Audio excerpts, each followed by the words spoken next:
នេះគឺជាដំណើរកំសាន្តបទពិសោធន៍ថ្មីរបស់ខ្ញុំមួយទៅលេងប្រាសាទតាព្រំជាមួយគ្រួសារនៅខាងខេត្តសៀមរាបដែលប្រាសាទនេះគឺនៅគៀកជាមួយនឹងប្រាសាទអង្គរវត្តខ្លាំងមែនទែនដោយឡែកជាក់ស្ដែងនៅក្នុងវីដេអូនេះគឺ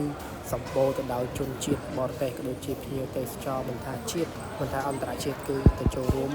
លេងច្រើនមែនទែនបើយើងក៏លេចទៅមើលតាមវីដេអូក៏ដូចជាបទពិសោធន៍ខ្ញុំទៅផ្ទាល់គឺសម្បូរដើមឈើធំជាពិសេសគឺដើមជ្រៃតែម្ដងគឺដុះនៅលើទួលប្រាសាទផ្ទាល់តែម្ដងនេះគឺជាអច្ឆរិយៈមួយហើយនៅក្នុងវីដេអូនេះខ្ញុំនឹងសង្ខេបខ្លះៗដើម្បីបងប្អូនទៅមើលដែលប្រាសាទនេះគឺកសាងឡើងដោយព្រះបាទជីវរ្ម័នទី7ផងដែរអញ្ចឹងបងប្អូនអាចទស្សនាវីដេអូនេះខ្លឹមខ្លីនេះបានអញ្ចឹងអរគុណបងប្អូនអញ្ចឹងទស្សនាទាំងអស់គ្នាបងប្អូនលើនេះគឺជាបទពិសោធន៍ទី1របស់ខ្ញុំមកលេងនៅប្រាសាទតាព្រំជាមួយនឹងក្រុមគ្រួសារអូប្រាសាទនេះគឺស្ថិតនៅខេត្តសៀមរាបជិតម្ដុំអង្គរវត្តផងដែរលើកទី1ហើយអូស្អាតមែនតើចំពេលដែលផ្កាយដើមឈើកំពុងតែរីក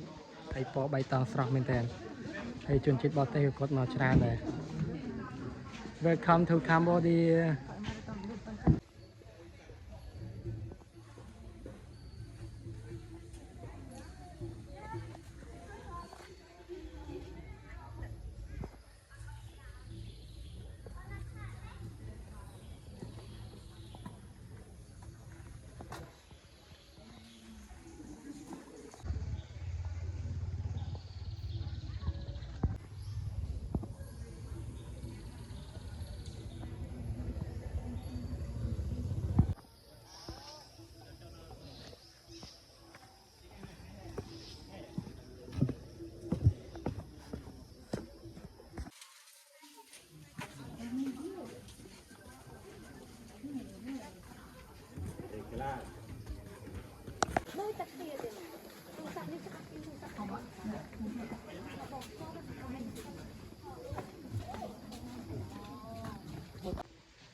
Mingat siya ngayon eh.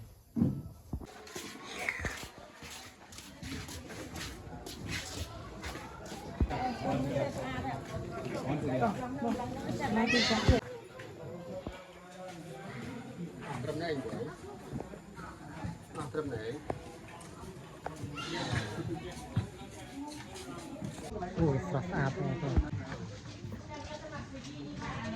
Bên trên một cái nào?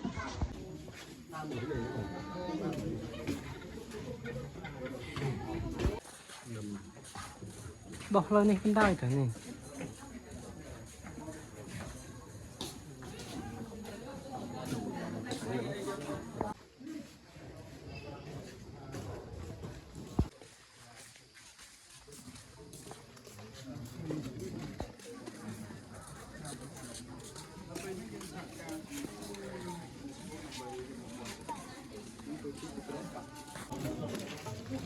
Đại YouTube lần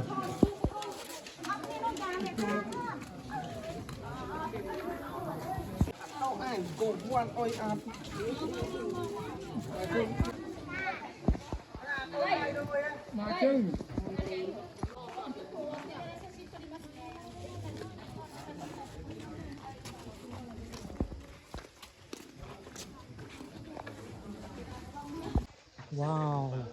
so cool, beautiful in Cambodia, only in Cambodia as Taprom Temple.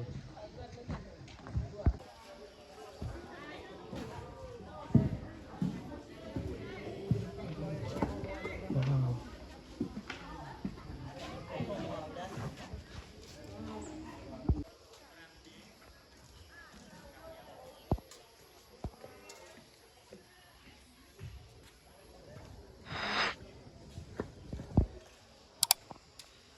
Now I'm at